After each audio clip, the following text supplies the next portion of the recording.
know about baseball. I want to know about every single team. I want to know about stat and FanGraphs and about Tony. I'm a very modern fan, reading up on all the analytics. I want to know about baseball, presented by Patreon supporters of Effectively Wild.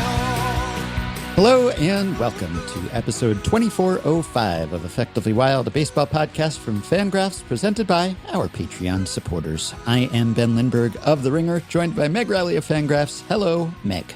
Hello. Well, there are no more managerial vacancies in the majors because the last one has been filled by its formerly interim occupant, Warren Schaeffer. Liked his first taste of managing the Rockies so much that he's coming back for more, and now as the permanent manager to the extent that any manager is ever permanent. But Warren Schaeffer, who replaced Bud Black, staying on in the job.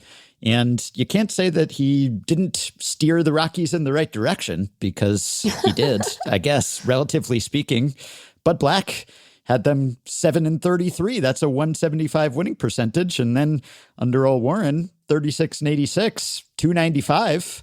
It's a pretty significant improvement, which we probably can't credit entirely to Warren Schaeffer. It's probably just regression, but progress, moving in the right direction. Although, does this make you more or less optimistic, pessimistic about the direction of the Rockies, if either, given that usually you hire a new Pobo and the Pobo gets to pick their own people, right? And so does this maybe indicate that DePodesta, I can't get, there's so many Pobos and I can't keep them all straight, but will DePobo be able to actually clean house if he wants to, or make significant changes in the front office and actually put his stamp on the organization? Or will he just be a new figurehead who's sort of set up to fail? So who knows? For all I know, he loves Warren Schaeffer and he signed off on this and this was his first choice. But it always raises an eyebrow when you bring in a new boss, but you keep the same manager. The way you said DePobo made you sound like an erstwhile Bears fan, like you were trying to do a Chicago thing. I don't know that it changes my opinion all that materially. I think it underlines one of the issues we raised when talking about DePodesta's hiring, which is he just doesn't have a very firm footing in baseball as it is currently constituted, which, to be clear, doesn't mean that he can't adjust, that he won't learn, that a year from now he might not be in a better position to have sort of a preferred field manager of his own. But he is, at least for the next little bit here, I would imagine, largely going to have to rely on the existing infrastructure and processes of the Rockies. And that might, in this case, include their manager, because what does he know about like the next up and coming star at AA or whatever, right? Like he's not going to know those guys. Now, to be fair to him, I don't know how thoroughly well-versed outside of their own organizations every Pobo is, right? When you see a new Pobo put in place and they bring their people with them, they're often their people, right? At least in some form. Like we're seeing this with the Nationals, right? There's like a lot of Red Sox DNA in that organization now, right? And so I don't know that the pool of potential candidates for that role would have been enormous if it had been another executive who were put in that seat, but it probably, or maybe, would have been better than, the guy who's already in the dugout. Although I guess he's probably not in the dugout like right now because it's November and they're not playing baseball. Yeah, that would be eyewash if you were just sitting in the dugout all winter because you're so eager to get back in there. Would be eyewash. Yeah. I think it kind of leaves things in largely the same place that they were for me before, which is like, hey, that's sure a weird choice that they made over there. What's that about, Yeah, I haven't seen a term reported, so it's not as if they necessarily signed him to a long-term contract. So we'll see. Maybe it's still sort of technically interim or provisional, and they'll see if it turns out to be a good fit. They could always make another change. And I think it's probably useful to remember that whatever the term is, all manager contracts are provisional or interim in some way, shape, or form. Your assurance that you're going to get paid past the current season might be guaranteed, right, by a multi-year deal. But as many people have pointed out as we have gone through the manager carousel this year, one of the more important functions a manager serves is being fired sometimes. So, I would suspect that if a year from now, DePodesta looks around and is like, I'm not satisfied with our current situation, but I really like that guy, that they'll just put that guy in, whoever it is. And, they might give their existing group their walking papers and thank them for their service, regardless of what the term is. So, yeah. And that's the question. Will he have the latitude to do that? Will the Montforts give him free rein to remake that front office as he sees fit? Or will he just be walking into the situation and he'll be nominally in charge, but won't really have the freedom or the resources to actually reshape the organization? And we'll just get more of the same. And sometimes continuity can be good, steady hand at the tiller and all that. And you're making changes and you're dismissing long-term executives and managers. And then you want at least a little continuity for the young guys coming up at the Rockies that just had an excess of continuity and maybe undeserved continuity and longevity. So it does make you wonder. Yeah. But I don't wish Warren ill or anything. That is it's an old sounding name, as other people have pointed out. Warren Schaeffer. He's a mere 40 years old. He's 40 years young. But my God. Yeah, and he's young in the job as well. And we made our jokes about Kevin Stefanski coming on and rejoining Paul DePodesta, but he has not lost his job yet. He is still Browns head coach, perhaps, and probably good for him. Still adjusting to this world where you know things about football. It's really... I can tell you all about Shedeur Sanders and his debut at quarterback, but I won't. Could you? Because I could. Yeah. There's a lot of... I'm making a joke about the degree of certainty with which people are talking about Shedeur, which I find perplexing, Ben. I find it sort of confounding. It's distracting how much he looks like his dad. It's really... Every time they cut to the sideline, I'm like, duh, it's like a jump scare. And I was aware of the resemblance, before he but something about him being in an NFL uniform, even more than when he was at Colorado, is just like, it's really doing something to my brain, Ben. I'm like, what's... Yeah, the seed is strong, as they say in Westeros. Is that what they say in Westeros? Some say that. We won't dwell on that. You can hear me talk more about Shedeur Sanders on Hang Up and Listen, or not. What a sentence. You know that I have no certainty when it comes to the future in baseball or football. So I also have no certainty about who will win a trade that we have to talk about. Yet another one-for-one swap of big leaguers, and each one more intriguing than the last. So we talked about the Taylor Ward, Grayson Rodriguez deal. Now we have the Marcus Semien for Brandon Nimmo deal. The Rangers and the Mets hooking up on a real barn burner here.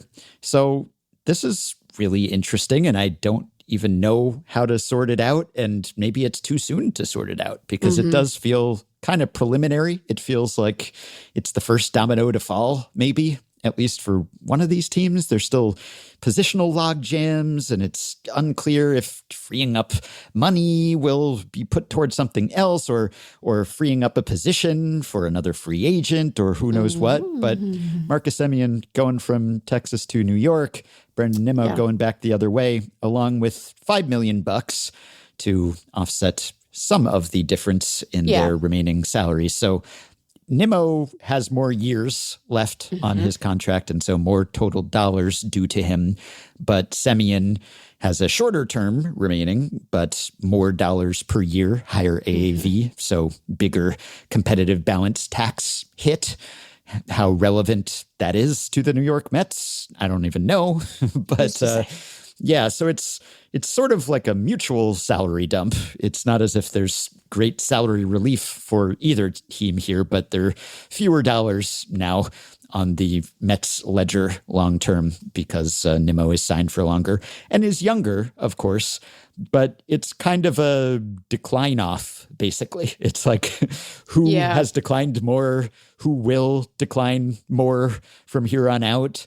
And so Semien has 3 seasons and $72 million remaining on the 7-year, $175 million deal he signed over the 2021 to 22 offseason, whereas Nimmo has 101.25 million coming to him through 2030. So he's just 3 years into his 8-year, $162 million deal.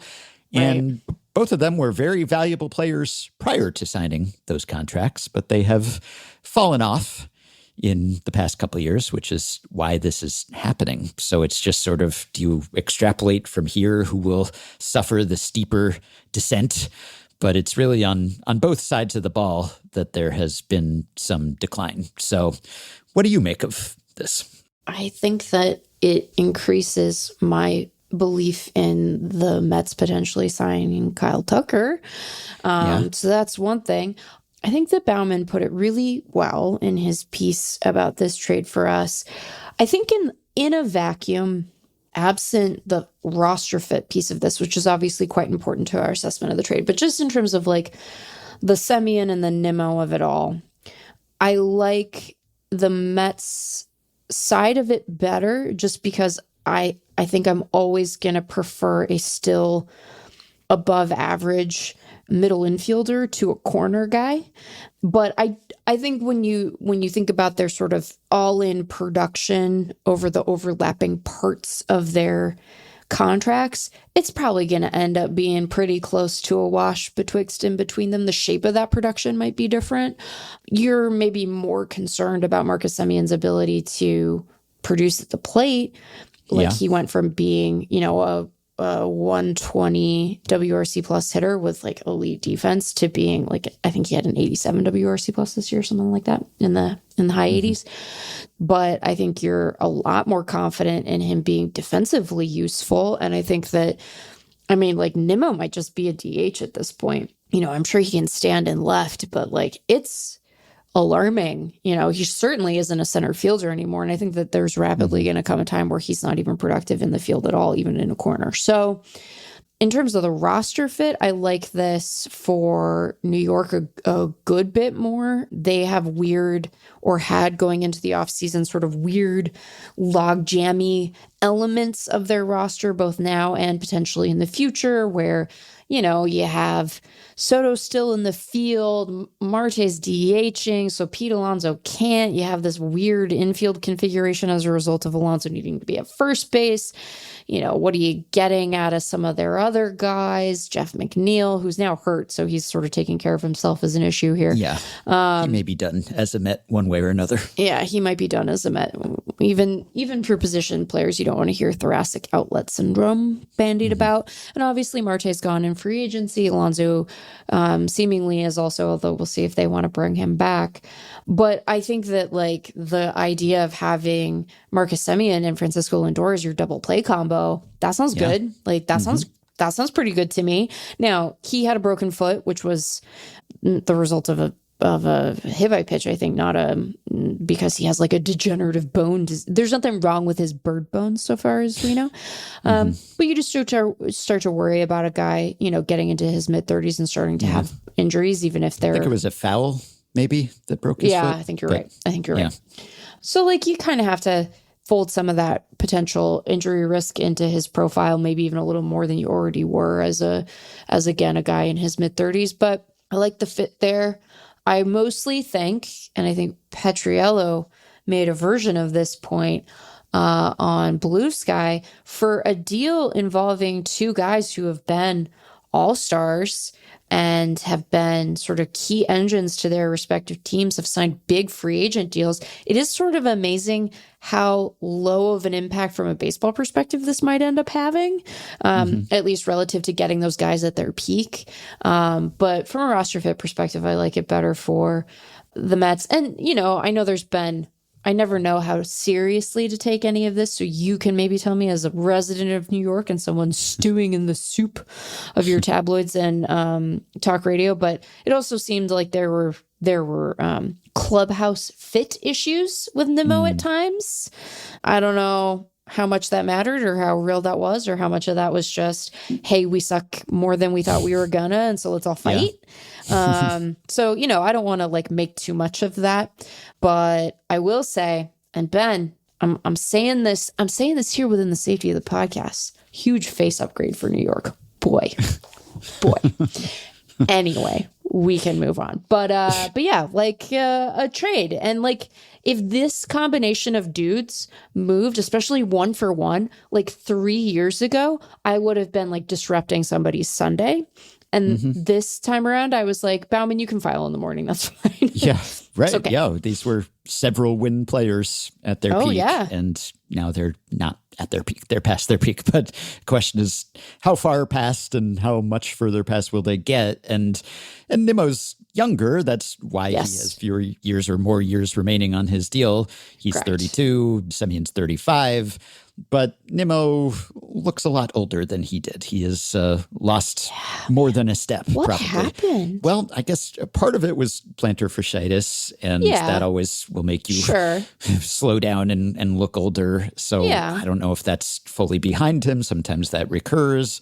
And I think he's still playable as a left fielder, which is a pretty low bar defensively. Yeah, for now. If the decline continues, who knows? I think he's an upgrade over Adolis Garcia, whom the Rangers non-tendered on Friday. So that created a spot for Nimmo. It makes sense in the way that they both kind of needed players at these other positions, I guess, maybe more. Although I don't know who's going to play second for the Rangers. They have options. But yeah, there's still a bit of a traffic jam for both teams, I guess, to some extent. But you figure that with Nimmo leaving, that this frees up a position and maybe some cash for the Mets to, make a run at Tucker maybe, or Bellinger possibly.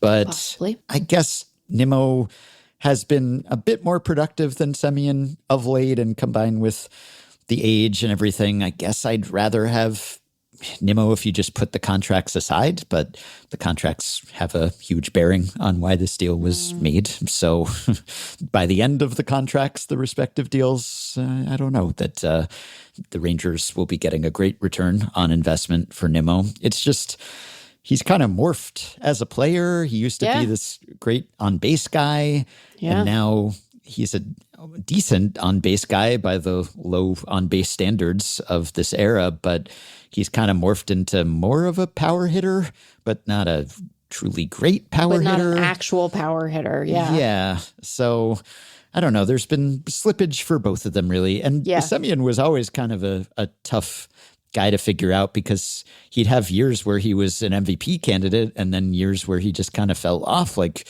okay, 2020 was weird for everyone, but he went from being like 6+ win player in 2019 and 2021 to being a below average bat in 2020. And then same in 2022. He kind of had like an every other year thing going on where he was just kind of average-ish in 2022 as a hitter, and then rebounded in 2023 when the Rangers won the World Series, and that makes you a legend for Rangers fans forever. So I think that Rangers fans are probably pretty happy with how that signing worked out, just because you got your first title out of it, and flags fly forever, and kind of who cares after that? And he seems like, good guy, well-liked. And so you're sorry to see him go, I guess, but yeah, given the offensive decline, and then also he's still a good second baseman, but maybe not an elite second baseman the way that he was. Still, you pair him with Lindor, who's maybe not quite as elite a shortstop as he was, but still good. That's a pretty darn solid double play combo. So you just hope his bat either rebounds, or at least he arrests the decline for the next year or two and can sort of stay within shouting distance of average, and then he'll be still playable and startable. But who really knows? They both do have track records for being durable, and Nimmo still has an active streak of 150+ games for the past 4 seasons, whereas Semien got under that this past year, again, for not something you'd think of as an age-related injury, really, just a contact injury that hopefully won't be repeated. Yeah, it's not like he had like a bunch of soft tissue problems or anything this year. Yeah. But he was like a Iron Man, playing 162 games multiple times. So they both, in theory, give you durability. And I guess it's more of a question of like, do you want them to be available now? Because are they going to be helping you or dragging you down? So it does feel kind of like an incomplete because you kind of have to see what happens next, and do they use this money? The Rangers just cut a bunch of money from their books because of the non-tenders. And so will they put that towards something, or is this a bit of a step back, a rebuild, a retrenchment, whatever term you want to use for them? And then for the Mets, you figure they're always going to be in spending mode. So I'm sort of reserving judgment, but I guess I can see it. I understand it from both sides, which is usually the case with most major league trades. These teams are usually operating at least somewhere in the neighborhood of rationality, and you can see what their motivations were and how it improves each team. And I can sort of see it here, but yeah, it's kind of tough to figure this one out because I don't really know what you're getting from these players at this point. Yeah, I think that incomplete is a good way to put it. And honestly, like, again, I think that anyone who's asserting that there's a tremendous amount of daylight between these guys is overselling it a little bit. And we'll just have to see like what can they do with themselves. And I think we don't quite know yet. So I think I'd rather have Nimmo as a player in 2026, but I'd probably rather have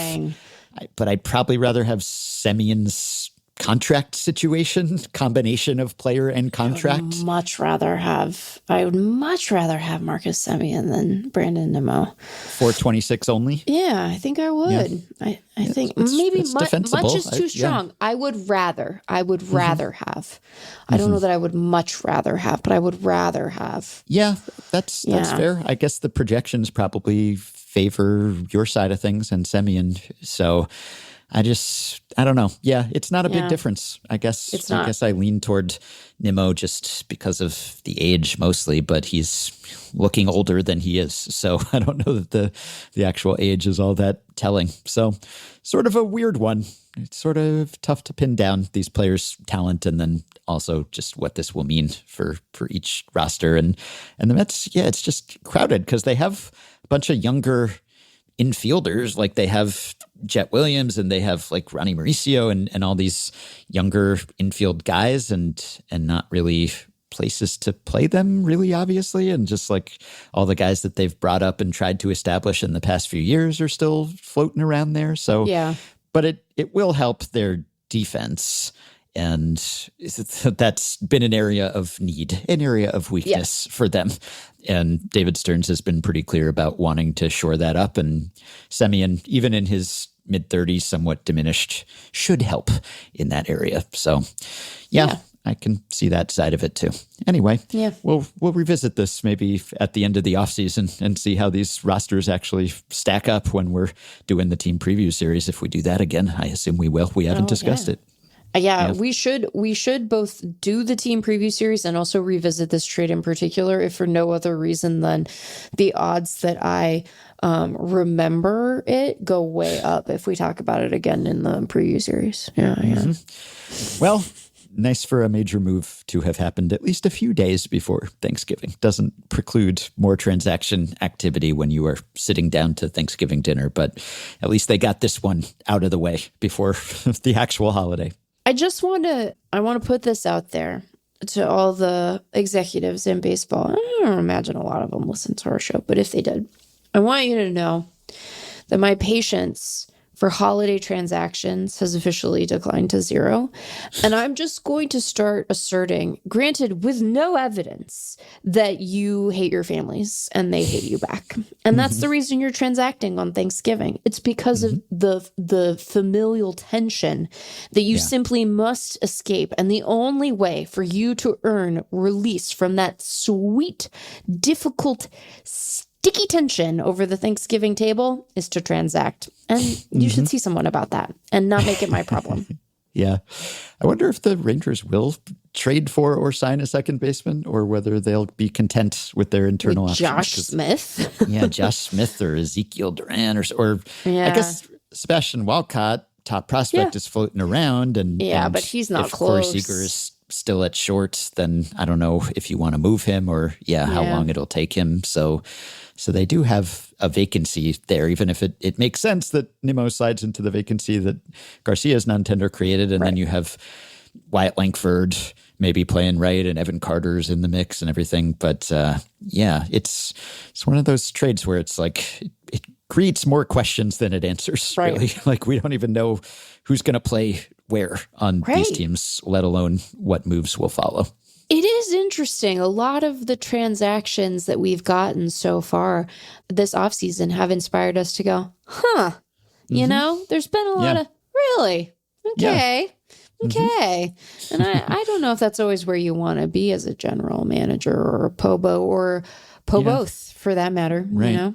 It's not a bad place to be as a podcaster, though, because it means we Right. have more to talk about. Well, and it's nice that you and I disagreed a little bit. We never do that. A little bit. Mm-hmm. Yeah. Okay. Well, we're going to devote the rest of this episode to an HBO docuseries. Yes. Teased this last week, but there's a series on HBO called Alex versus A-Rod. And as you might infer from that, it's about Alex Rodriguez. And it's a 3-part docuseries all about A-Rod, specifically his baseball career and his PD transgressions and his personal foibles. And Foibles. we will be talking to the directors and executive producers of this docuseries. In just a little while, Gotham Chopra and Eric Ledrew will join us, and we will pepper them with some questions. But what did you think? We can banter a bit about the series before we bring them on. Sure. I was entertained. Yeah. I was pretty engrossed. I mean, I was sold by the pitch, first of all, because I find all things A-Rod confounding and fascinating, even more so than a Nimmo for Semien trade. So I don't know what to make of A-Rod either, and I've been trying to figure him out a lot longer than I have this trade. And this tries to get to the bottom of who he is and why he did all the things that he did. Yeah. And we at least get the current version of his story of why he used PEDs. And it's really an up and down story. I think Mike Francesa, who's one of the talking heads in this docuseries, calls him a Shakespearean figure no fewer than 3 times. Yes. I get what he's going for there because, man, what an incredible baseball talent. And not even just pure talent. Like he made good on his talent. Yeah. It's so odd that you look at someone who's an inner circle, one of the greatest of all time players, and still look at him as sort of this could have been, should have been, squandered what the story of his career should be, because he was that great, and yet seems like he could have been maybe even greater, or at least a lot less just embarrassing and disgraced. And for that, I am still sort of sad. I went into this with very low expectations, in part because we've had a lot of athlete docs lately, many of which have sort of a similar setup in terms of the participation of the subject being central to the doc. And I have generally found them to be underwhelming in terms of how revelatory they've been, how antagonistic the filmmakers have been willing to be with their subject. And particularly for guys and a lot of these are about male athletes, although not exclusively, whose careers have sort of unfolded in our lifetime, where we have a contemporaneous understanding of them as public figures, as competitors, etc. They often have left me being like, well, but what about that thing, right? Like I remember details of their career that I consider to be pretty foundational to our understanding of them that sometimes are left out entirely. And so I was a little unsure what to expect of this. And I was very pleasantly surprised by the degree of candor that they were able to get out of A-Rod, and sort of the seeming spirit of transparency that he brought to the documentary himself. And I think that the folks who they got as talking heads were often striking this balance between an honest reckoning of A-Rod and his behavior, sometimes what that behavior cost them personally. His ex-wife Cynthia features very prominently in the doc. She sure has his number. Yeah. And was quite uncompromising in her assessment of him, but it wasn't mean-spirited, right? Like there's still, I think, care and warmth demonstrated in a way that doesn't make you feel like he was let off easy, but where you feel like the people who are talking about A-Rod have a pretty holistic understanding of him, both his virtues and his vices. So I thought that was pretty effective. I think it's a fascinating character study because, and we talk about this, spoiler alert, we've already recorded the interview. We talk about this a bit in our interview, but he is making this decision to lead a public life still, right? To subject himself to scrutiny and perception from other people, which is an endeavor that has not always served him well, Yeah. Both in terms of it not being flattering, but also in terms of it seeming like it's been pretty damaging to him, right? To not being healthy for his psyche and psychology. And so for him to be not only participating in this documentary, but also, being a sportscaster and being this public facing business person and having famous paramours and what have you is just, it's very interesting. I came away feeling like I had a better understanding of him, but also feeling like the amount of understanding that anyone can have of A-Rod is capped by where he is in his own journey of understanding himself. Because you watch this and you're like, well, this is and I don't say this to excuse any of the behavior. Like, this is not oftentimes not a flattering portrait of Alex Rodriguez, but he is clearly trying to understand himself and like construct a core self, right? Not to psychoanalyze him, although we spent parts of our interview doing that. Like this strikes me as like a wounded person who never really developed as a complete person, And so some of his project as both a public figure and a human being is like, well, who are you? Who are you? Who do you understand yourself to be? Not when you're on camera, but just like sitting at home, So I enjoyed it. Also, 3 parts. Beautiful. These like 10-part docs, you don't need, stop it.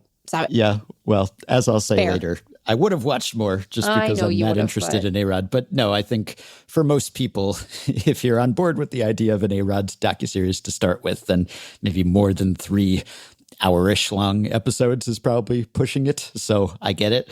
And they do generally stick to the baseball and the personal as it affects the baseball.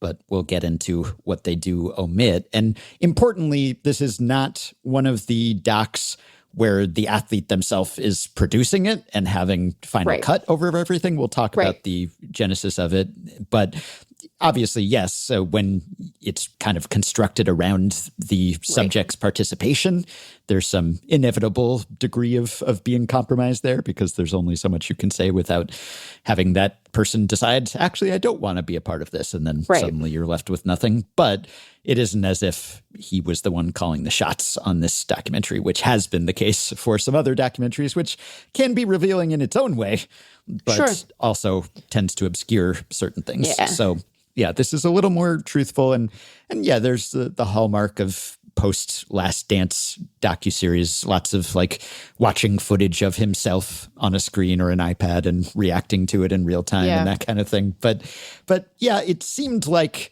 he was up for the exercise and willing to come clean about things, with the caveat that he has no credibility, really, because he has lied to us all on multiple occasions in the past. And for all we know, could still be doing so. But it seems as if he wants to make amends. And I'd say if you're a scholar of A-Rod, a student of A-Rod, then there's probably not a ton of new ground and new revelations here. But it is a good career retrospective, and he does walk you through all these moments. So it's not like super, oh, wow, I never heard this before. Or, oh, I can't believe he finally admitted this. But he does seem candid, or as candid as he can be. So lots of the like weird memeing of A-Rod, like his whole social media presence, his like trying to write a book and he just has a blank piece of paper on his legs that just says book underlined at the top. Like, I've always just been drawn to A-Rod because I find him to be a sympathetic figure, even though he shouldn't be on paper, because he's like a serial cheater. And I mean that competitively speaking, and also in his relationship with his wife. Now, there's a little less of an edge to him than there is with other great athletes. Like Kobe comes up at the end of the interview. A-Rod, as far as we know, doesn't have Kobe-esque marks on his record. Okay, like, he cheated on the field. He was unfaithful in his relationship. Could be worse, I guess, and it is worse for a lot of other prominent athletes. So it seems like he's not harmless exactly, but, there could be worse. He did baseball crimes, and he was not a good husband. But as far as we know, he's not engaged in, intimate partner violence or sexual assault, right? Like it's not. It doesn't have that going for it. I mean, it's interesting to contrast him with someone like Pete Rose, who's another recipient of sort of a big baseball doc on HBO, where, you think about, I don't want to downplay what A-Rod did, because I think that like he did damage certainly to his own career and legacy, but he did damage to the sport. That's a real thing. I don't think that he committed like capital baseball crimes, whereas Rose did, I'm not that we have disagreed on this, but like the notion that we're going to have Hall of Fame discourse about that guy is like bananas. Give me Bonds and Clemens on every committee ballot for the rest of the time, rather than have to deal with the weirdos who come out of the woodwork on that. I sound very cranky on this pod today, and I don't mean to, because I'm having a nice time talking to you, Ben. And I love talking. Just bottle it up until we talk Hall of Fame on our next episode. But stay tuned. But anyway, like there's certainly meaningful daylight between like the stakes of their transgressions, both baseball and non. And I think that it gives him, not in a way that I necessarily mean as slippery, but it gives A-Rod room to maneuver, right? Because you can admit, even though, talking about how you were approached and then decided to do steroids, talking about like, no, I'm not going to do HGH, and then being like, well, maybe I will. And I knew I was violating a baseball rule. And you're like, yeah, dude, yes, you were. But because it's not betting, I think, and because it's so well documented already, I think it gave him room to have candor about it in a way that I think he would have been, much cagier about, even still maybe, for other kinds of transgressions. Yeah, and it's the cheating and the steroid stuff that will keep him out of the Hall of Fame, understandably. But I think for me, the severity is almost flipped when we talk about Bonds or Clemens or other figures like this who are kept out of the Hall because of PED stuff. But then it's like the more reprehensible personal stuff bothers me more than the competitive stuff. And A-Rod doesn't have that so much. It's not like personal violence or anything. It seems like he's a flawed person, certainly, and has made many ill-advised decisions. But those decisions have mostly harmed himself, primarily, more than others. And he does seem to be like a loving, caring dad, as far as you can actually tell that without being in the family. So I've always just found him sort of sympathetic and relatable and human in a way that his talent would seemingly make him less relatable, because he's just so incredibly gifted, and yet his just personal failings and his just desire to be loved and his inability to be loved and to ingratiate himself, but his just Sisyphean quest to keep doing it. There's something about that he seems more vulnerable than many athletes do publicly. Like, a lot of great athletes are weird in some way, and maybe the same way, and they're just so single-minded and devoted and committed, in addition to being gifted. And A-Rod is, number one on the list. Like, it does make me like him more that he just loves baseball so much, because I love baseball, but he loves baseball too much. I think he does love baseball too much, I think. Yeah, because that was just all he did and was just fixated on 24/7. And that it's a big part of the reason why he was so good.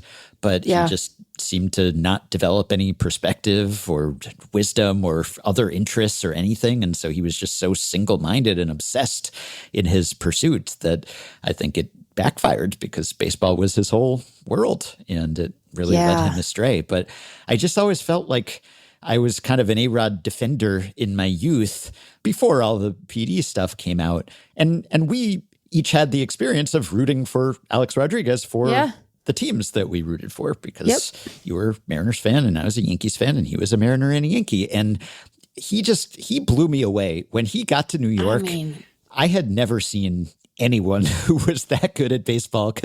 And I know I led a charmed life as a fan, as a kid, watching a dynasty. But those teams never had anyone who was as good as A-Rod. I mean, they were incredible teams, and I don't want to downplay that or anything, but they didn't have MVPs, really. Like the best individual season that I saw before A-Rod arrived in the Bronx was Derek Jeter in 99, and he maybe could have or should have won an MVP if you weren't going to give it to Pedro. And I think he finished sixth or something that year. He's probably slighted. He was better than that.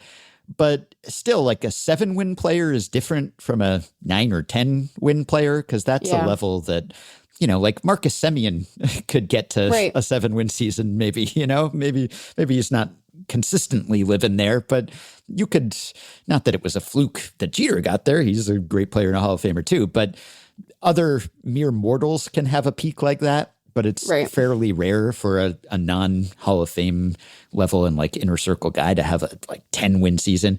And obviously Griffey had seasons like that in Seattle too.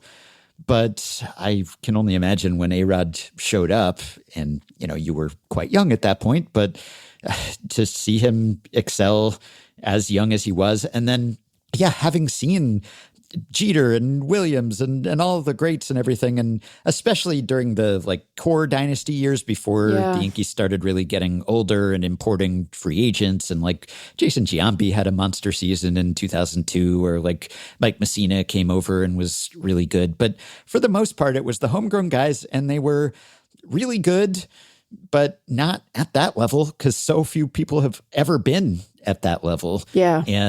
And when the Yankees would go and get an outside guy, often they would be kind of over the hill. Like you'd go and get Randy Johnson or Kevin Brown and they'd be kind of at the end of their rope or Tim Raines or someone who's 40 and in the part-time player.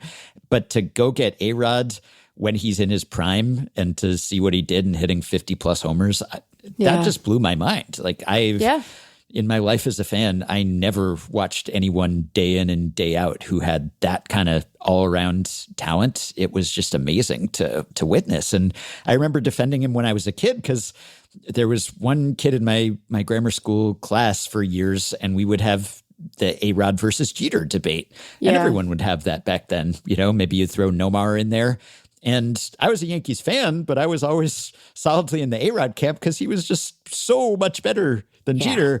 And the other kid would basically say, count the rings. And I would count the rings. I was happy to count the rings. They were my team's rings too. But I felt very much I'd trade Jeter for A-Rod. And the case for Jeter was all based on intangibles and clubhouse chemistry and leadership and everything. And there is a case for that based on how Jeter just seemed to have his head screwed on better than A-Rod, certainly. And so his legacy is a lot less checkered than A-Rod's is, but just purely on talent, and not just talent, but actualized performance. A-Rod was just in another stratosphere at his best. He was incredible. And that's why it feels to me, he's 13th all time among position players in WAR. And that feels he was better than that because he was top 5 through his early to mid 30s at least. And then, he slowed down and he missed the year with the suspension. Plus, he moved when Jeter wouldn't move. Jeter was not a good shortstop. A-Rod was a good shortstop. And A-Rod was the one who moved to third base. and did that somewhat selflessly to try to win a ring, which he did ultimately. But if you put the shortstop positional adjustment on A-Rod's numbers for those years, maybe he's even better. And you take away the suspension, and he was the youngest to 500 homers. He was the youngest to 600 homers. It really felt like he was going to set that record. And then things kind of came crashing down just in more than one level. But yeah, I will always remember just being amazed by watching A-Rod up close. I mean, he's one of the best baseball players I've ever seen. You know, I think that this has always been part of the tragedy for him, right? This is what Francesa means when he talks about him as a Shakespearean figure. Like, you can't imagine any sort of alteration being necessary for him to just ride off into the eventual sunset as one of the best players of his generation. Yeah. And so it feels there is something about it that feels so tragic, because the combination of his actual talent and the expectations that brought with the pressure of the contract, it just was too much for him to confidently bear, it seems. Mm-hmm. I think that he's a stone cold weirdo, and not like in a dangerous way. I'm not alone in this opinion, but like he's a weird dude. You know, he is self-aware, seemingly. You're right to say that like this guy has lied to us before, and so we must leave open the possibility that intentionally or not there is artifice here. But he seems pretty sincere, and I think that there are moments in the doc where you see vulnerability that, put it this way, I don't think he's a good enough actor to pull off. I think part of why I came away feeling like I had a better understanding of him was that one of the weird things about the times that A-Rod has lied publicly is that it was obvious a lot of the time, right? There didn't seem to be a lot of sophistication there in terms of his ability to like successfully manipulate other people. That Francesa interview, he is out of control and none of it is convincing, right? You're sitting there and you're like, excuse my swear, but I'm like, you're full of shit. Like, you're so obviously full of shit. This is when right? he was fighting the suspension, and he was launching lawsuits against the union and MLB and everyone else, and maintaining that he never took anything from biogenesis and he was being railroaded. Yeah, it's just, And so maybe I'm getting got a little bit just because when he has tried to be slick like that, it has seemed really obvious. It's also an interesting dynamic, right? Because we know what A-Rod did. I think we learned some new information about the ins and outs of it, but like we largely know what A-Rod did. He couldn't go into this documentary and have it be worth anything to him and say, well, no, I didn't do that. I think that his incentives, strangely, aligned very well with the truth, because presenting a flattering portrait of himself in this doc would have made people like him less.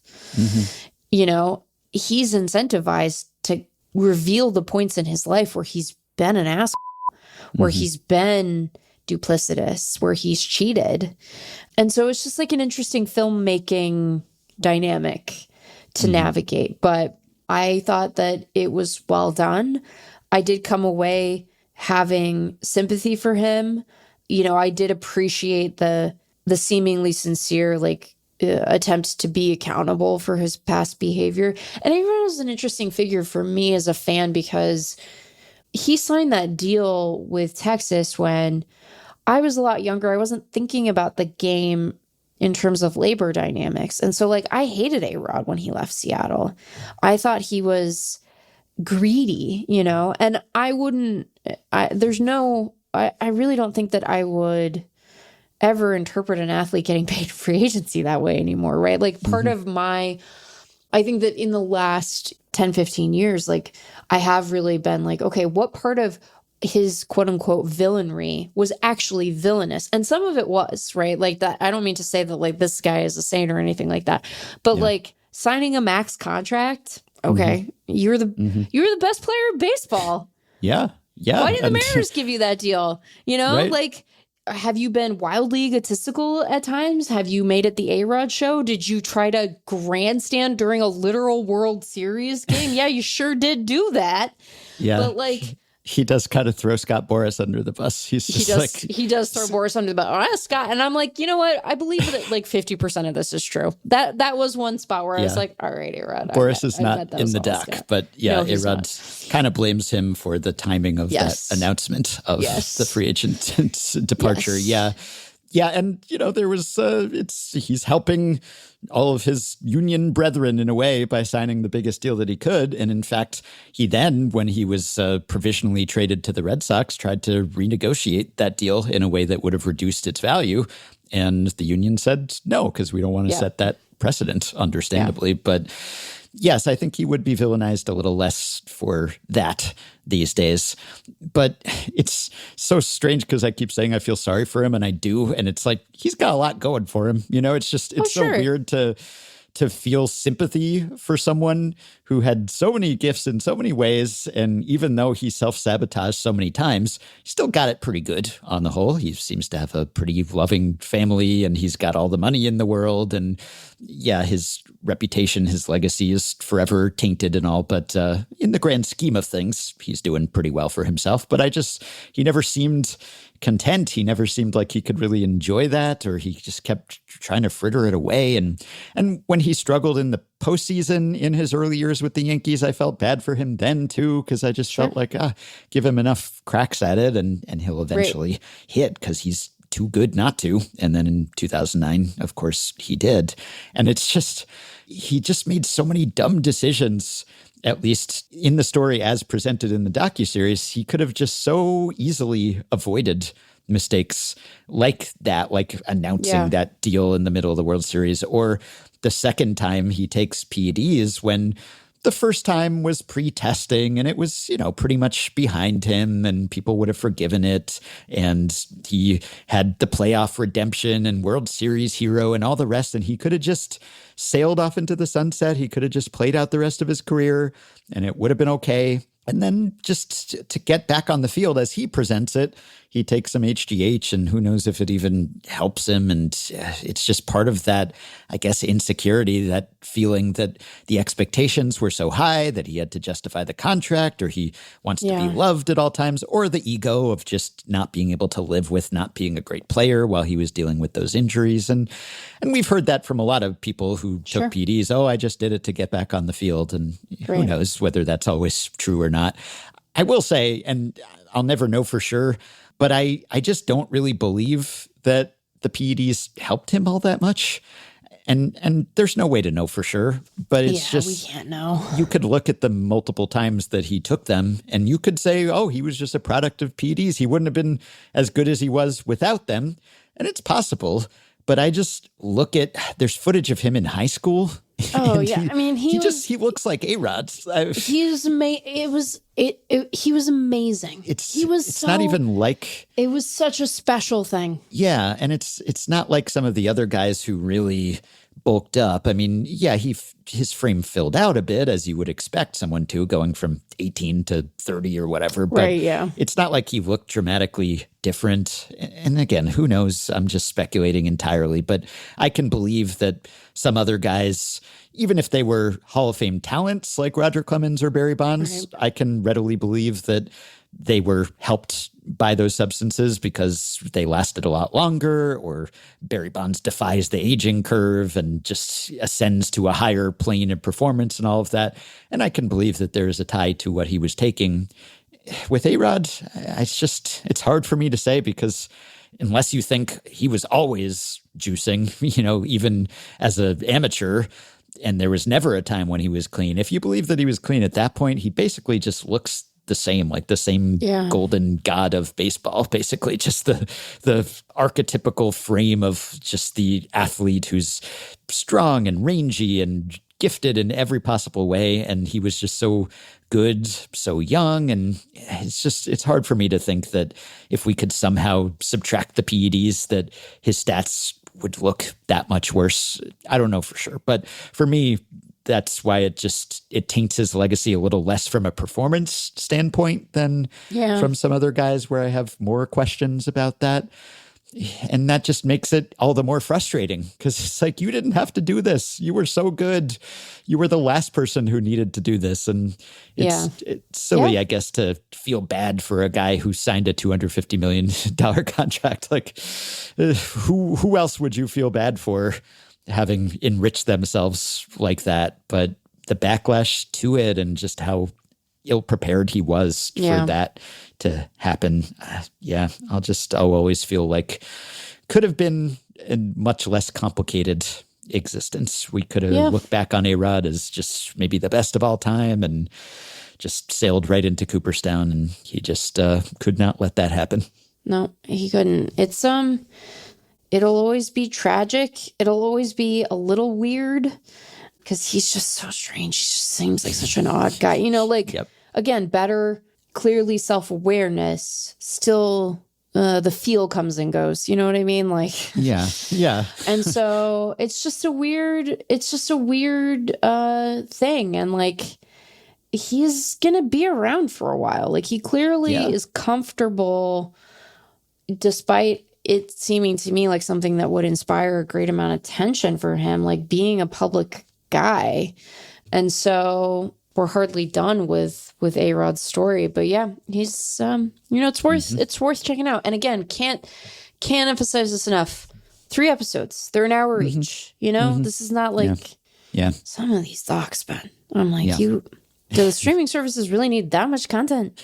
That was not the case here. I thought it was well produced and edited, and like good choices were made. We were not in a way that was obscuring chapters of his life, but like they assumed that we knew some things about him and could fill in where they were in the story without being like too didactic about it. I thought they did a good job. Yeah. And the other thing is that he hasn't really been made to suffer long-term consequences, even in the sports world. You could say it'd be one thing if, okay, he's rich and he has daughters who love him, but he's basically persona non grata. He's unwelcome in baseball circles. That's not even the case now. He's on TV all the time. He's winning Emmys as a baseball broadcaster. Liked him better early in his baseball broadcasting career, more so than now. But he's on TV. He's palling around with Jeter and Ortiz and Rob Manfred even from time to time. Yeah. So he's still welcome in baseball circles and now in ownership circles in sports also outside of baseball. So it's not as if his ambitions have been thwarted really in any area other than perhaps not being loved the way that he wanted to be loved and not being welcomed into Cooperstown. So I get it if you're saying cry me a river. I've had enough A-Rod in my life. That's totally understandable. Yeah, your mileage might vary. I guess the place where I felt bad for him, he suffered consequences for mistakes he made with full knowledge of them being mistakes. And that seems right to me. Yeah. And it does seem like he's gotten to a more peaceful place with himself. But like, I don't know, man, you got to sit with yourself in that big house at the end of the day. You just have to do that every day for the rest of your life. And I think that, there have been times when that's been a harder proposition for him than it seems like where he is now. So it's that's a thing. It's a real thing. Okay. Well, worth watching and hopefully worth listening to our second segment. We'll be back in just a moment with the directors of Alex versus A-Rod to hear how the docuseries Sausage was made.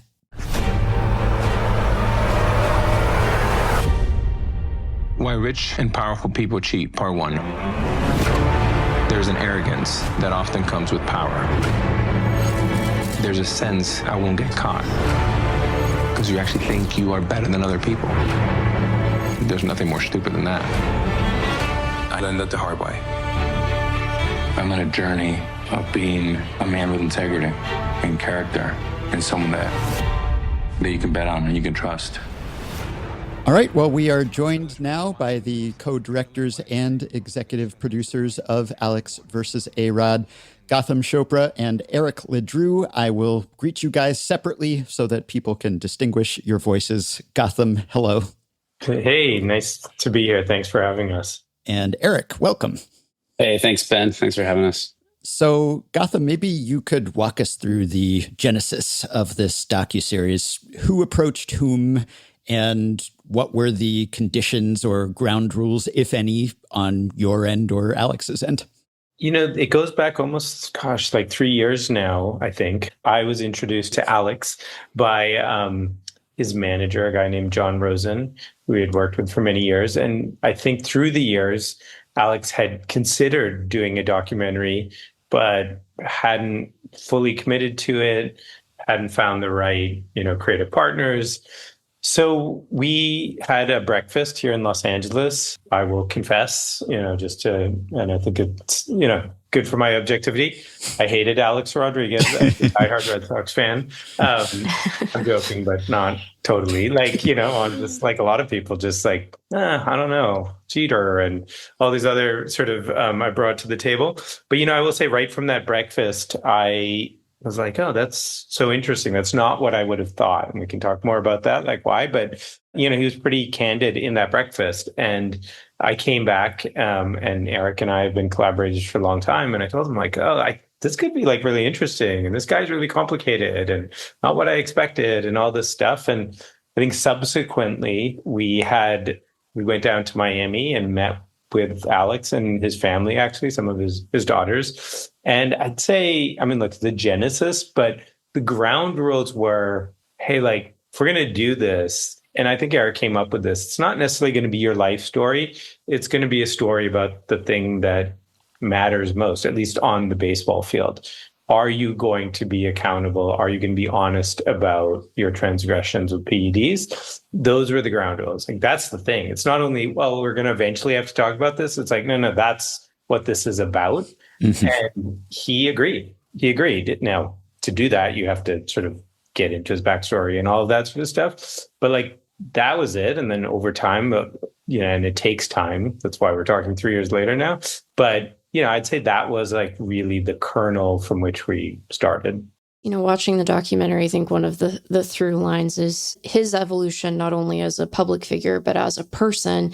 You mentioned that there have been other times when he was maybe approached about doing this sort of documentary. What about this moment, or 3 years ago, rather, made it the right time for him to have this sort of candor and transparency?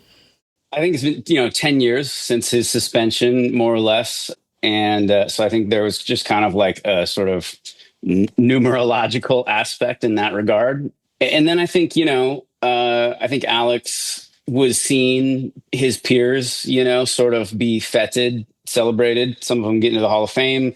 I don't want to speak too much on his behalf here, but I think I can say with a degree of confidence that knowing, that he had sort of, dug his own grave, so to speak, and that he had no one to blame but himself. On the other hand, like a desire to kind of like share his story and how he sort of like learned to reckon with that. And I think those feelings kind of became refreshed that maybe he thought had been washed away, with retirement, with the therapy that obviously we get into in the third episode of the film. And we're kind of like coming back a little bit. And it was almost like doing therapy all over again, I think, for him, in many respects. And that was partly by design, but also partly by just the nature of the material that we had to talk about. I'll add one other element, and only because he's talked about it publicly, so I feel like it's accurate. And it's sort of part of the film is like he has two daughters, both of whom were really coming of age as young women, young adults. One at the time, again, it's taken some time, but like one was about to graduate, is now a sophomore in college, and the other one I think is in her senior year in high school. And I think he's really close to them, and I think he felt one desire, like, to share his story, because he talks a lot about, like, it's not like a lot of this hadn't been covered, but not by him. Like, he had never really spoken about it and owned his story. And so part of it was for the world, but part of it was for them. Like, and he wanted to come clean and be an example, in some ways to them. So I think that was really part of the timing. Yeah, I guess cynically you could say, oh, it's PR, it's image rehab. He's a big NBA executive now, wants to show that he's turned over a new leaf, but maybe he actually has. It certainly seems as if he believes he has, or he's making a convincing case. And I guess that's the central dynamic, and maybe why you went with the title that you did. And in episode 3, you have him talking about how being a different person on camera and off camera can be so exhausting. But of course, he's saying that on camera, which just reminds us of the whole meta aspect of this. Going back to the first question and answer in episode 1, when you say, are we talking to Alex or to A-Rod? And that's really the mystery that runs through all of this. So did you both think that you were always talking to Alex? Were there moments where he lapses into A-Rod and you have to just prod him back onto course? Or did you feel like you were getting the unvarnished, sincere self? 100% the latter from my point of view. No, it's still there. He definitely slides into A-Rod territory occasionally. And, that's not all just like, oh, he's not telling the truth. It's like there's a bravado, there's a persona. I think Alex is still very drawn to present it, like a lot of people who, live in the sort of public square, is drawn to, here's this version that I want the world to see. And that version, there's a lot of bravado, has a lot of confidence. I mean, he has been, obviously, he's hugely successful on the field, but he's also been hugely successful off the field. And some of the things you mentioned with the Timberwolves and other stuff. So I think you regularly, and it was almost became a joke, like, okay, this is A-Rod, let's, pull back. And sometimes it's like, let's do it again tomorrow. Like, because, but he got that. And I think Eric really drew, how did the therapy work? Like, what was that like? Oh, okay, because that seems to really get to the heart of Alex. Well, let's replicate that. Let's put you in a room and you don't get to leave for hours on end and take meal breaks, and we'll eliminate the opportunity to slip back into A-Rod territory. But we definitely felt that. I mean, it's, again, one of the reasons to stick forever is because it takes time to be able to really communicate with Alex. Yeah, and this is a guy who's famously, infamously lied on camera repeatedly, right? And so you don't want to be the new Mike Francesa or Katie Couric, who's, having him on your platform to tell untruths. So I'm sure it was important to make sure that you weren't getting got the same way. Yeah, I mean, I think, part of the Alex's like high degree of self-awareness or sort of like at times presentationally concerned, let's say, is that, vulnerability, integrity, honesty, like these things are actually like buzzwords in the zeitgeist culture right now. And so you can kind of like, it was like, we just need to get him on the day that like vulnerability is like a thing that he wants to like show that he can display or, and it's like, you can't fake vulnerability. Right. So it's like, that's actually helps you when you're trying to make a documentary, with an element of, truth and integrity. And so you can just like lean on that. I mean, I think there's a little bit of like timing in that regard. Like it's good to be vulnerable and honest and open with your feelings now. And I think Alex maybe being the ultimate sort of competitor is like, well, I'm going to go harder on that than anyone else has. Watch, and it's like, great. This is great storytelling, man. This is what we need. Please, you can kind of press that button, and like Gotham said, we also like architected, sort of designed, the interview sort of process to it, faintly, not like very seriously, but faintly resemble, the way he talked about his therapy and what that was like. And mostly just in terms of like Gotham said, sitting in a chair for hours on end and, not cutting and not letting him take a bathroom break. And unfortunately for us, like that works both ways, so like we didn't get a break either. And it was exhausting, but it was fruitful, I think, Ben mentioned Francesa and Katie Couric, both of whom appear in this documentary. There's a lot of participation from people speaking candidly about A-Rod, often warmly, but candidly about his transgressions, both on the field and off. And I'm curious, how you guys thought about sequencing those conversations with broadcasters, with former teammates, with his ex-wife, and how him knowing that those folks were going to be speaking with you, how do you think that influenced sort of the degree of candor and vulnerability that you got? Because it's one thing to be able to sit there and kind of tell your own story, but when you know that, the guy you lied to on camera, your ex-wife with whom you're still, friends and co-parenting, but someone who you had a rupture with, Katie Couric was devastating to him in parts of this documentary. I'm curious sort of how their participation you think influenced the way he participated. Well, I would say that, first of all, we curated that list of people by, Eric and I talk about this a lot, like almost like characters in his life. They actually intersected with him. They have things they can talk about, real life experiences and anecdotes. They're not just commentators or pundits who have an opinion on him. Like that stuff you can get in the archive, and it's great, by the way. Like you use a lot of that as a filmmaker, is like, what is the public narrative about this guy?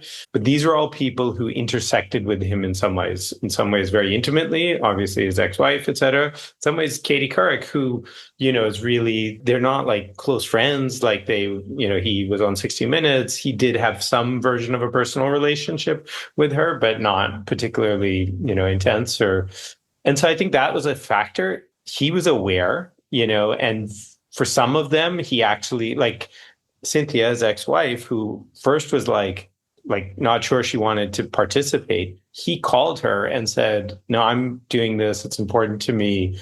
You should do it. And you should be totally honest. I'm not involved in the questions, or, there's no ground rules.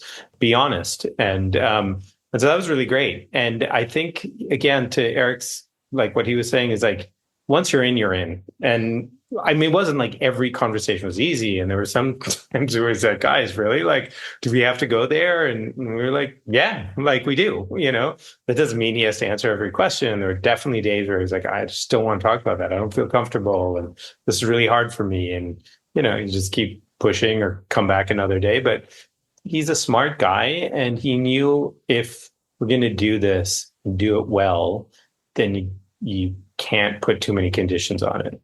Yeah, he wanted it to be great, and I think what was really important for us when we first talked to him was that our definitions of what would make this great were the same.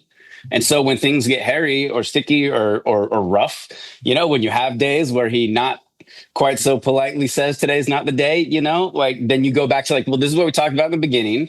Do you still agree with that? If you change your mind, let's have that conversation.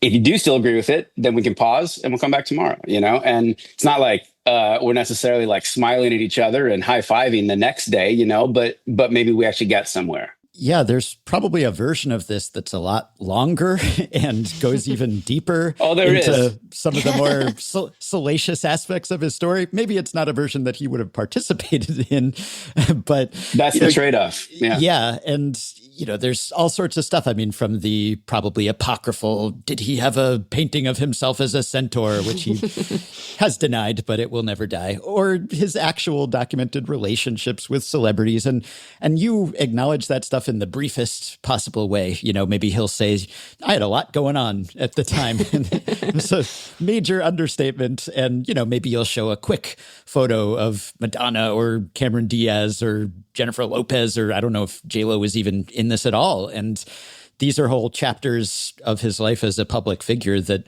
could have been explored in theory. So was it just that you wanted him on board and thought it would be more revealing if he was, and he might not have wanted to go down that road, or even some roads that he probably would have been happier to go down, like talking about himself as a businessman and an entrepreneur and a big shot in the NBA, which there's only the briefest mention of at the end also. So was it just that you thought that wouldn't add really to our understanding of who he was as a person or his career and his lapses in judgment?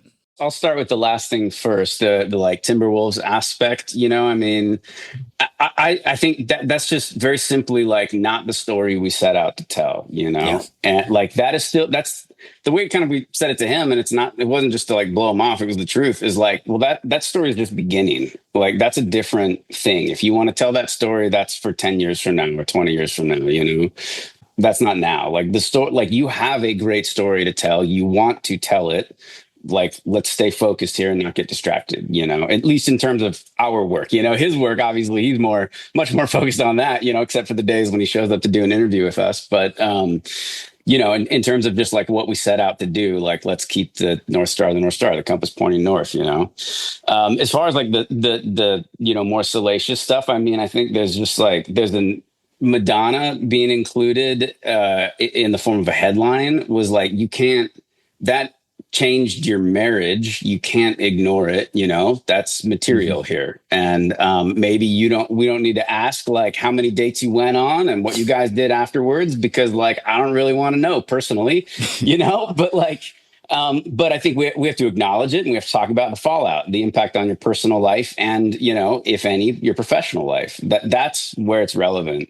In terms of the other people, whether it's Cameron Diaz or Kate Hudson or J Lo, it was just like, how are they impacting the story that we're telling? And then if they are meaningfully impacting it, like Katie Couric wasn't a planned interview subject at first. She was the last interview we did for the project, So you kind of just have to like wait and see how it plays out. And there were conversations all along the way. Like, is this a storyline worth, including? If so, do we reach out to them as a possible interview subject? And, we just eventually you get tired of having the same conversation and arriving at the same answer of no, like that's not the story we're telling, and so you drop it. But it took a while for some of those. Kate Hudson, did come up, and we tried, and he was open to talking more about that. And then I think we were trying to reach out to her, and it was just like she couldn't do it. She was doing some, That's right. Taping a show, this thing for Netflix, and so we just ran out of time on that one. The J-Lo one has come up a lot because everybody J-Lo happened recently, and it's almost like falls into that Timberwolves thing. It's like, well, it's just like the story we're telling.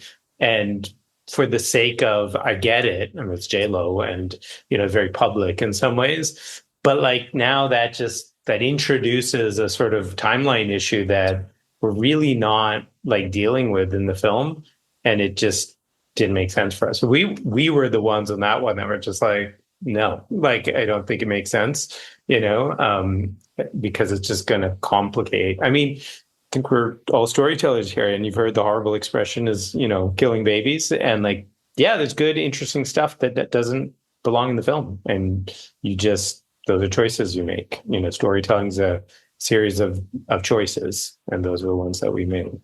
As you think about the landscape of modern active athletes, obviously there are some very important parts of A-Rod's story that are idiosyncratic to his biography, his relationship with his family, his father, sort of the pressure of coming up so young. There are other parts of his biography that I think would be interpreted differently if they unfolded in 2025, right? Like I imagine that him signing a huge contract with a team as a free agent would draw some headlines, but generally I think we're more understanding of athletes getting paid what they're worth as sort of a commentariat and as fans. And then there's the pressure of the Yankees. So I'm curious what you think, if A-Rod were to emerge sort of as a new prospect today, how much of the pressures and sort of forces that bandied him about are the same and which ones are different? Because I kept thinking through, he gets trotted out as a cautionary tale in baseball. You don't want to be like A-Rod. He's never going to see the Hall of Fame. His ego sort of derailed his career. And there are parts of his story that I think would be different today. And there are parts of it that I think are still pressures that athletes face. So what is the first round draft pick in 2025 version of A-Rod look like? Is he still the same guy, or is he markedly different? I think it's a really great question. And, I think, I don't know so much about, like, for example, because it just happened last year, both Shohei Ohtani and Juan Soto signed for $700 million plus, right? I think both of them. And to your point, we largely celebrate them. Like, I mean, if you watch the World Series, it's a bargain for Shohei Ohtani. Right. If you crunch the numbers and what the Dodgers seem to have made, and it's celebrated. And Alex was not that. And that, I mean, as we talk about a lot in the doc, it sort of became the thing along with his, and then when you dig into his upbringing with his father, et cetera, those are, in my opinion, the two principal things that started to give birth to A-Rod and just him having to take ownership of the choices he made. But I think, it's also interesting. He came at a time before, or largely his story, before social media. So he was living in the public square, but in the more traditional tabloids and tabloid culture and stuff like that, versus Instagram culture. So it's a very different circumstance. And I think he was at an interesting flashpoint. He is the sort of cautionary tale, but I don't even know, you can't replicate those circumstances anymore because we all live. And in some ways we get to own our own stories because like everybody has their own Instagram account and is like sort of already telling the story of themselves that they want the public to see. And so it's just a very different thing. I think it would have been a very different set of circumstances for him had he, come of age in this time. I know you can't get completely in his head, and there's a limit to how much you can psychoanalyze him, but because his dad's departure, leaving the family, is such a formative, foundational moment in his life, or certainly the story he tells about his life, I was fascinated in the docuseries you cover this brief reunion that they had when Cynthia, his wife at the time, engineered this meeting in Minnesota during a series where his dad came back, hadn't seen him for years and years, and watched him in the series. And Alex talks about how he had one of the best series of his life. He was sort of trying to prove it to his dad. Hey, here's what you missed, essentially. And it was so fascinating to me that he cut off contact at that point. He essentially shut down that attempt at bringing them back together, because he seems so desperate for affection, for everyone's affection. And maybe the root of that is not having his dad's affection during that formative time. And yet, when there was perhaps a chance at reconciliation, he was actually the one who was really resistant to that and ultimately decided that he wanted no part of it. So I wonder what you gleaned from your conversations with him, or what insight you might have into why that was, because you could imagine a completely different alternate history where, maybe they don't get back together and they're best friends forever, but they're at least on speaking terms and in communication, and they have a relationship. And maybe, as he tells it, at least that could have saved him from making some subsequent mistakes. So why do you think he shut that down? I mean, I think it's a really interesting question. And I think it's only now that Alex can talk and reflect on his yearning to be liked, and the sort of his sort of serial cultivation of father figures, in Lou Piniella and others, and Dr. David as well. He can talk about that now. I don't personally think, and I think he would agree with this, I don't think those were conscious attempts, right?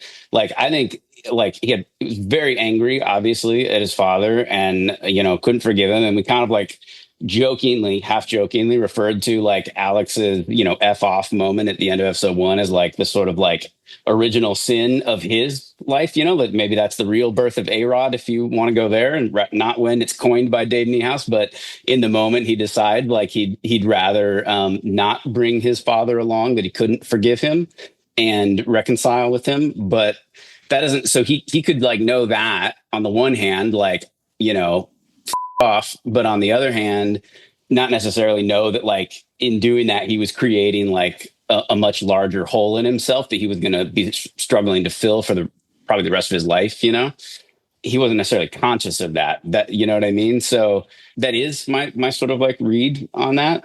Again, obviously we're in hazardous territory trying to overly psychoanalyze without any of us being psychiatrists or psychotherapists, but it's my take anyways. Gotham. I just think that, it's one of the things that we talked a lot about consistently, which is A-Rod led to so many of these mistakes and bad decisions, and, not just as it relates to baseball and his Hall of Fame chances, et cetera, but in his personal life and some of that, and things that he really struggled with. But it's also the thing that gave birth to 696 home runs, and, short of the controversy, he's one of the greatest baseball players of any era. He's just historically awesome. And maybe if all of his father hadn't left him, and maybe if, all these other things, none of that would have happened. If he was a perfectly happy guy, it definitely motivated him in that scene you described. It motivates him. He knows his dad's watching, and he wants to prove to him, this is what you missed. This is what you walked away from. So if you sort of build out that metaphor even more, I don't know, maybe if he had a happy, supportive dad, he might have been a happier guy. I mean, it seemed to work out for Derek Jeter, as we point out, but maybe for A-Rod, it wouldn't, and he wouldn't be the guy who hit 696 home runs and be one of the titans of the game. If I could just say one thing, on the Jeter comparison, I mean, this is exactly why we included him and made as much of, their sort of not just their relationship in terms of telling that story, but the compare contrast of their personalities and their backgrounds, which shapes your personality, is Alex was a better player than Derek, as everyone says. Like, and I don't even think Derek would argue with that. But but what he didn't have was the EQ, right? The emotional intelligence that Derek has that makes him elite, you know? Yeah, and I did wonder, does that framing of Alex versus A-Rod as if, the A-Rod isn't part of Alex, it's this sort of Jekyll and Hyde, like, does that let him off the hook in a way? Because it's kind of this, it's as if it's a separate person in a way, even though he's acknowledging that that's in him or there's that weakness. And he has had this impulse in the past to blame others for problems that he's created, right? As he did, and as he acknowledges having done with Bud Selig, for instance, during the whole suspension saga. And I wonder whether part of that, not that it's not something that could affect you for life, your dad walking out on your family at that age or any age, of course, but how much is on him, right? And how much of is just sort of using his dad, I guess, as the boogeyman for this is why I turned out that way. And how do you navigate, holding yourself responsible versus blaming someone who really did do you a deep harm, but at some point, do you have to take accountability and say, it's on me too, which it seems like he's doing at this stage, but maybe wasn't for a while. I mean, Ben, you're saying that so nicely, but that's a very tough question that you sort of just proposed there. But I mean, whether or not we succeeded, like I'll let you guys be the judge, but we were cognizant of all of that, along the way of trying to ensure that his father was not just like a scapegoat punching bag, get out of jail free card, to just pass the blame along. So there's like but there's a balance, you have to strike in terms of like, it would also be foolish and inaccurate to deny that that's a, critical piece of his psychology, and maybe the critical piece, but, and also I think to your point about like letting him off the hook in terms of like, Alex versus A-Rod, I mean, again, we weren't trying to like shove it down everybody's throats at the end, but personally where I arrive, and hopefully there's room for interpretation here for everybody, but where I arrive is that they're the same person and it's a false distinction, frankly. So the title is kind of a misdirect in my mind. That's how I make my peace with it anyways, but it was, we attempted to bake that into the storytelling as artfully as possible and not just kind of wave our hands about it. Well, just to psychoanalyze him a little further, I wonder what the two of you make of his decision then to embark on a career as a broadcaster, right? This is a guy who's clearly trying to have accountability for his past mistakes, be self-reflective about what the need for attention has done to him, what the perception of other people has inspired him to do, and yet he chooses to be a part of Fox's broadcast crew. We see him every October. Is it just the A-Rod making its presence felt? What do you make of that? I think that's for the sequel. I mean, I would say, look, very simply, and I'm probably oversimplifying, dude loves baseball. He loves baseball. Yeah. And, he's good at it too. Like, he's actually a really good broadcaster. And even on that broadcast, the Fox broadcast, his co-hosts, David Ortiz and Derek Jeter, are kind of like heroes and champions, and they live off in a good way, the laurels of like delivering in the big moments and being the captain and all. And David is David, like he's just all joking around and all, he's Big Papi. Alex is the baseball nerd. Like, he is the baseball nerd who loves baseball, we were around him a lot. The amount of study that he does, like getting prepared for these things, he knows everything about every hitter and every pitcher. And it's who he is. It's the thing that he's greatest at and the things that he loves more than anything. And he's found a place that actually people recognize with all the Emmys and stuff that they've won. And so I think that to me is where he's sort of at home there. And I think this definitely helps him. Like, a lot of people, like, so far the reviews have been, that's interesting. That's more accountable than I thought he would be, or whatever. And I think this helps him move to that next chapter. And I think that's part of the motivation, absolutely, for doing this. Well, you both have worked with a lot of athletes on previous projects, and Gotham, you've worked with some of the greatest of all time in many sports, Tom Brady and LeBron and Kobe and Simone Biles, and the list goes on. And so I wonder how you think Alex Rodriguez's psychology mentality compares to these other greats in their own fields, because that's what's always fascinated me, is that there's this egotism, but also an insecurity. And maybe those things go hand in hand, but just the great confidence that he has on the field and the seeming lack of it in every other sphere that he has dealt with throughout his life. Do you think that's a common makeup for someone who is as successful as he has been, or is that as unusual as it seems to me? And did that draw you to him? I think that's absolutely a consistent archetype, and that's the, I think it's his brother, his stepbrother, Joe, who says he's a killer. And like, that's, Kobe Bryant used to tell me all the time, he's like, I'm a serial killer. Like, like that mentality of like competition and wanting to dominate. And A-Rod absolutely had that. He also, and even Tom Brady was like the nicest guy in the world. It's like everything was like, oh, I'm being discounted. I mean, in his till the very end when he played, he always in his mind was, the 199th pick, the guy who had been passed over by every team, including the New England Patriots 6 times. And he just kept on telling himself that narrative, that chip on his shoulder. So going back to your earlier question about like the father figure and the absence, is like, I think I have found consistently at the highest level, what differentiates the very good to the great or elite is not the physical attributes, it's the mental and emotional attributes of like, what's the story they're telling themselves?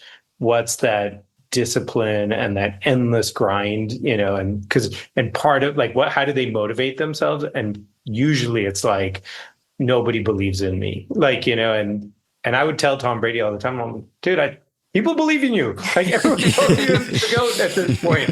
And he just like somehow convinced himself, no, like, everyone thinks Peyton Manning's better than me. It's like, okay, like, and you could see like that's the sort of narrative. And I think even for Alex, like, oh, everyone thinks Derek Jeter's, better than me and better leader. Okay, cool.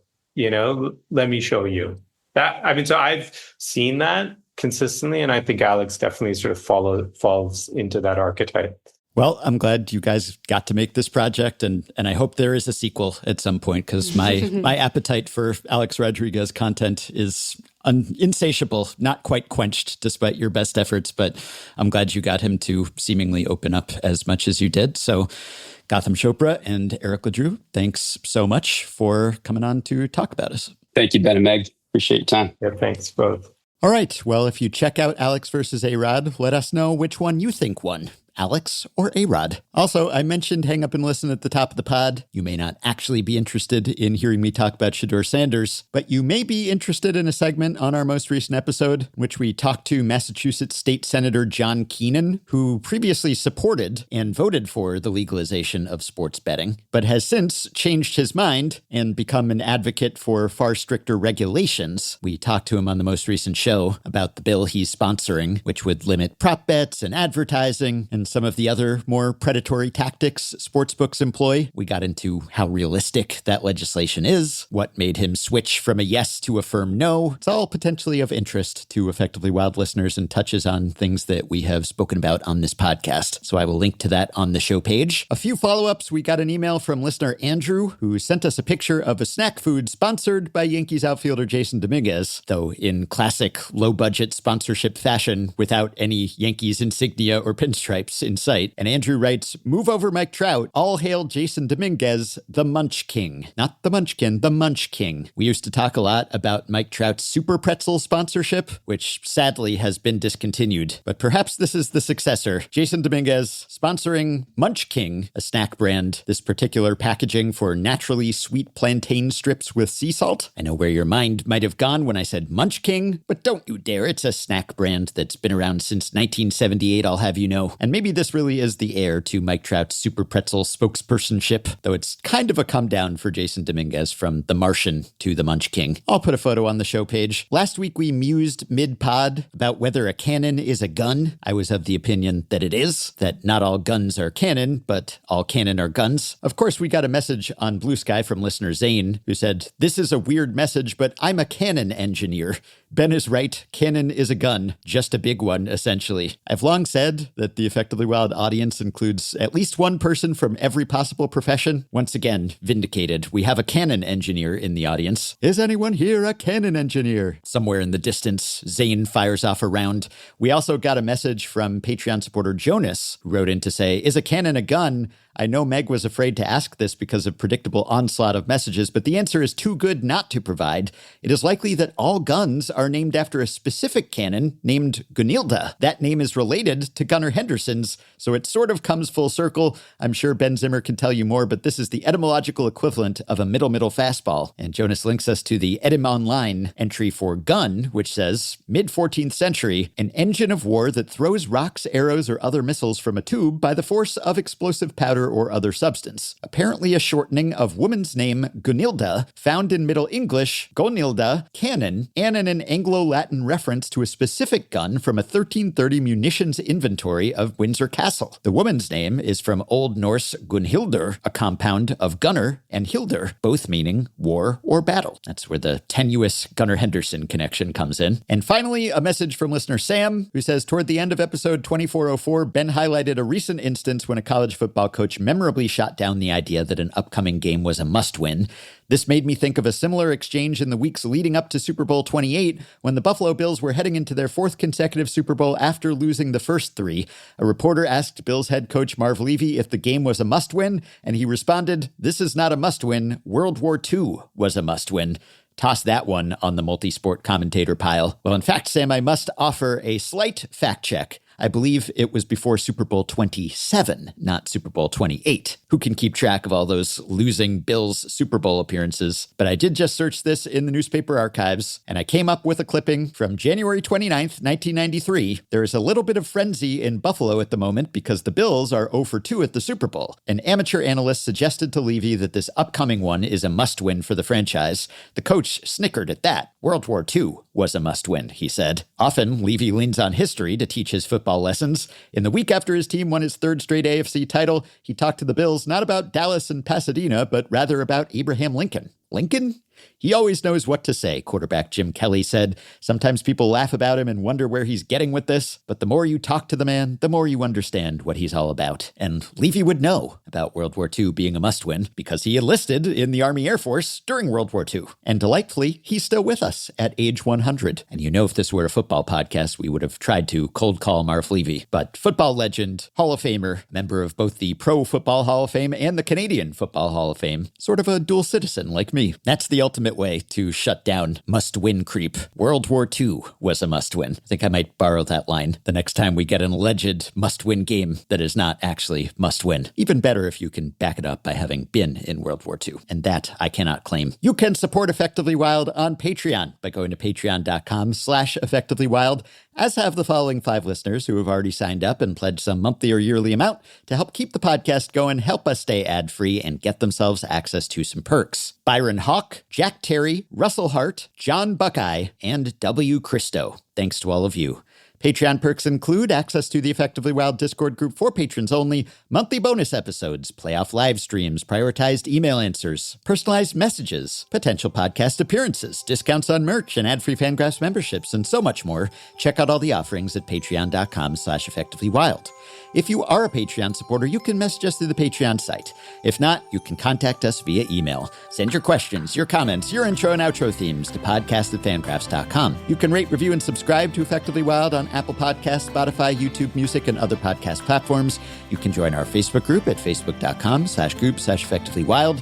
You can find the Effectively Wild subreddit at r/effectivelywild, and you can check the show notes in the podcast post at FanGraphs or the episode description in your podcast app for links to the stories and stats we cited today, and a link to sign up for Effectively Wild's Secret Santa. Deadline December 10th. Thanks to Shane McKeon for his editing and production assistance. We'll be back with another episode a little later this week. Talk to you then.